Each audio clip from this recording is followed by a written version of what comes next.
What is going on, guys? This is the Inside the Blue Podcast, episode number 34, and today we're breaking down the New York Yankees and really just the current state of the New York Yankees and, just my opinion on, what they did, post-deadline. I know it's been a bit since the deadline, but I figured I'd, squeeze it into the video I'm doing today. And we talk about, this poor, disgusting, pissed off Yankees team. I mean, it's tough to look at. It's tough to watch. In fact, it's been rough, and there's been a decent amount of games that I thought the Yankees could have won, but they just threw it away. And um, but they're playing, bad baseball, and they're under 500 in their last 200 games. I'm pretty sure. Last time I at least checked. But I could be wrong on that. But still, it's not good. It's around 500 baseball in the last 200 games, and that's just unacceptable. For having a $280 million payroll, and this is a Yankees team that honestly does not have a great lineup. It's pretty bad, and they're inconsistent. They're not consistent at all. There's one day they score 7 runs. The next 2 games they're scoring 5 runs combined in that game. They just have inconsistent at bats. They're bad on the base paths. They're bad in a lot of categories, and that's just not what you need for the Yankees. And the Yankees need to find some help, and I'm talking about it in the future. Right now they have their team and they can't make any more moves. With other teams because they decided not to do much at the trade deadline. They acquired 2 relievers, and that was it. No bats. I've been stressing enough on, these Yankee videos that they need bats. Lefty bats, strong, even if it's a righty strong bat. I mean, their lineup is full of righties, and their lefties aren't that great. Billy McKinney, not that great. Ben Rother, not that great. Your best lefty is Jake Bauers, and his numbers have gotten better for sure. Over the past few games, I think he's played good enough to be in the lineup every day. Billy McKinney is okay. I mean, he's Billy McKinney, and they need quality lefty bats. And I know Cody Bellinger's name gets brought up a lot because the Yankees could have just got him in free agency, and I think the Yankees were just, skeptical because, his last few seasons weren't great. He's batting like the 200s, now he's batting over 300 all of a sudden with the Cubs. And, it's also tough to play in New York, but, that is the price you got to pay when, you play in New York. And I still think if Cody Bellinger played if he did get signed by the Yankees, I still think he would perform. I really do. I think if the Yankees went out, rolled the dice, and got Cody Bellinger, things would have been fine. But obviously, the Yankees didn't roll the dice, and they decided not to, spend money on a left fielder that wasn't even addressed in the offseason. And you had IKF transferred to the outfield because you had nobody, and that is just an incapable organization that has no idea what they're doing. You're telling me you don't address the left field position? I mean, this is bad. And I don't know. And another thing is, you have a $280 million payroll, and Billy McKinney is your number 5 hitter. No disrespect to Billy McKinney, but you could have gotten so many other players. So many other players to upgrade. And you refused because you focused on spending money on Carlos Rodon, who has not been great as a Yankee. He's been hurt, and when he's been on the field, he has not been good. I feel like every time he's allowing at least 3 runs per game. His best start was against the New York Mets in that Subway Series at the Bronx. Allowed 1 run and 4 hits and 5 1/3, I believe. So a good start there, but that was about it. And I thought that would maybe be, a confidence booster after getting that, start. Maybe, a few good starts from Carlos Rodon. Nope. He went right back to the, the injured list. And that is just It's just not what you need. Just not what you need at all from him because he's a competitor and he's obviously not happy that he's on the IL again, 15-day IL to be exact.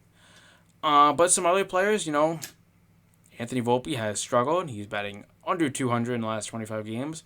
LeMahieu has played better for sure, and he was eventually going to snap out of it. I mean, he's just one of those players that when his bat is hot, it's hot, and he can go on a long streak of good hitting, and he can also go on a long streak of poor hitting. But I think seeing LeMahieu really find his way is good. And another thing is, what the Yankees, in my opinion, just banked on was, Aaron Judge comes back. We're not going to make any moves for a bat at the trade deadline because we think that Aaron Judge is going to carry this team to the postseason like he did last season. That does not happen. Aaron Judge, as good as he is, can't carry you to a playoff spot. Shohei Ohtani is doing insane things over there in LA, and his team is still finding ways to lose games. They went in and they said they're gonna buy in and they're gonna go for it, and they're out of a playoff spot right now. So you could have the two best players in baseball and still find a way to not make the playoffs. So you need a full lineup. Full lineup like the Braves, like the Dodgers, like the Astros. Good team. Like the Texas Rangers too. Teams that just have really good offenses. Baltimore Orioles too in your division. And it's been really bad because the Yankees don't normally do this. They've been making the playoffs for, few seasons in a row now. This has been, a hole in their plan. And another thing is I say plan, except I don't think the Yankees really have a plan. I don't think Brian Cashman has a plan at all. Because he said he was going to buy. He didn't get any bats. He only got 2 pitchers, and I don't think the bullpen really needs to be upgraded because for the most part, they've been your best source. Hitting has been bad. Starting pitching has been, hit or miss. Clark Schmidt has been good. Cole has been amazing. Of course, Domingo Germán is going to be gone from the team due to, his alcohol abuse, and I hope Domingo is okay because that's some crazy stuff there, for real. And hopefully, prayers up for Domingo Germán. Hopefully he's okay. But it is so tough, and it's tough to talk about. It's tough to talk about this team, man. I mean, we look at this squad. It's just bad, and the Anthony Rizzo situation is probably some of the worst news I've seen. You look at the squad, and you see how good Anthony Rizzo was playing before the injury he had against the San Diego Padres. Right. He was playing amazing. He was batting almost 300. And now his batting average goes all the way down to like 230, 220, whatever it was. And apparently, he goes on a press conference, addresses his injury. And apparently, he couldn't even see the ball. And nobody picked up on this. Nobody picked up on, no medical, no training staff picked up on this. How does that happen? One of your best hitters. That should have been addressed from the day that happened. But we wait probably about like a month and a half, after that happened. And now Anthony Rizzo's going to be gone for a bit. Just really bad base. Just bad from the organization. And another thing is, I addressed earlier how bad this team has been in the last 200 games.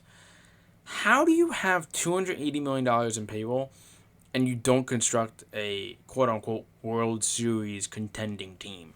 Because this team is probably going to miss the playoffs. With the way they've been playing and how inconsistent they've been playing, they're probably going to miss the playoffs.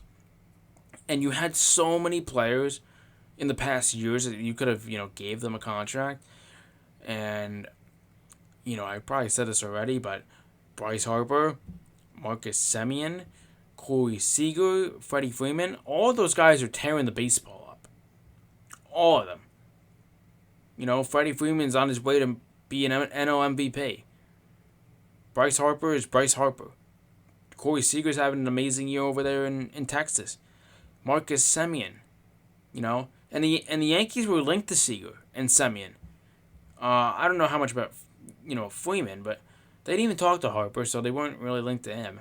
But Corey Seager, lefty bat, one swing, that thing's over the wall. It is the short porch. You should be getting players that take advantage of the short porch. You have it to your advantage. The Yankees love to hit home runs. They're top 5 in home runs in the league. If you want to go that route, then get players that are lefties and, use the short porch to their advantage. And I know home runs don't win you baseball games. Hits and runs, you got to do that. You can't always just hit the long ball and expect to win, 95, 100 games. But, the problem is, the Yankees have no direction. And if I was the GM, if I was in Brian Cashman's shoes, I would have completely sold at the deadline. I would have sold off Peralta. I would have sold off Bader. I would have sold off some other players, that were one-year deals. And just, kind of start from scratch. Let the season go. Because if you were going to go for it, you would have went for it. You would have made a deal. You would have got, maybe like a Randall Grittich or, maybe that dude, I forgot his name. It's like Candelario from, the Nationals. You could have done that, but, you didn't. And another thing is, I look back at, I believe it was last year's trade deadline, when Juan Soto became a San Diego Padre. Juan Soto is an amazing player. I was going to say generational franchise. You could probably put a label on that, but he is elite. That man is destroying the baseball. I know he just came off like a 0-4 with 4 strikeouts, but regardless, he's been amazing. And he could have been a New York Yankee, but it would have definitely costed, Jason Dominguez, probably Austin Wells, Everson Pereira, maybe some other player, maybe Spencer Jones. You could have gotten Juan Soto, a lefty bat, would have been perfectly, your outfield would have been perfectly fine. And he's an elite bat that could help you make the playoffs. Him and Judge would be an amazing pairing. He's a UFA in 2025, and I really hope the Yankees try and go get him when it's 2025. But knowing the Yankees, I don't know. They settle for, mediocre players and not great players. Not the Bryce Harpers, not the Corey Seagers, not the Freddie Freeman. They settled. Well, here's the other thing is they really banked on Anthony Volpe to be really good, and I still think he'd be a quality player. It's only his first year, and I think a lot of people are already panicking.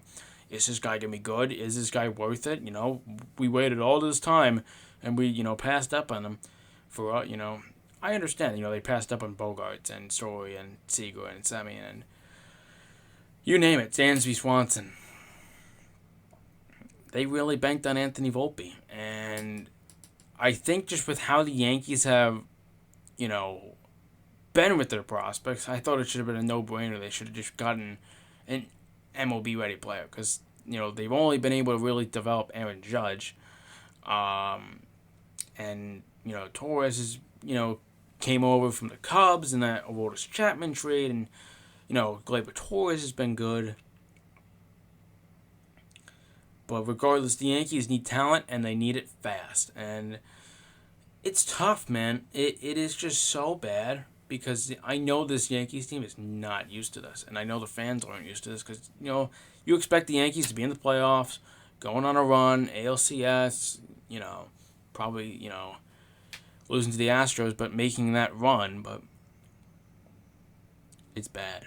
It's really bad. And, the Yankees got to fix it. They got to find a way to direction. Are they gonna be, really retooling the roster for a few years, getting them younger because this team is old, or are they gonna just find a way and just see that their window is slowly dwindling because how old their players are, and are they gonna go make a run and sell off prospects for MLB ready players? I mean, in my opinion, the team does need to get younger because the youth and the young guns have been tearing it up. Okay, the Baltimore Orioles, for an example, that team is young and they're destroying teams. Atlanta Braves have all their young guns locked up. Um, you know, Even like the Cincinnati Reds, Eloy De La Cruz has been a great player. You're finding all these young players, really, tearing it up, and then you see the Yankees just with their old veterans not even being able to run. And I think you guys know who I'm talking about. I'm talking about Giancarlo Stanton. Stanton's legs don't work anymore, and it's sad to see, for sure. And this is gonna do it for this episode. It's been a pleasure. Of course, let's go Yankees. It's gonna be a fun ride for the rest of this season. Next episode we're gonna be talking about the New York Giants, and I'm excited for that one because I'm excited for some Giants football. Once the Yankees season ends, but of course, let's still go Yankees. Let's still keep rooting for them, even though they're probably gonna miss the playoffs. Let's just stay hopeful, and of course, stay safe out there, guys. Peace.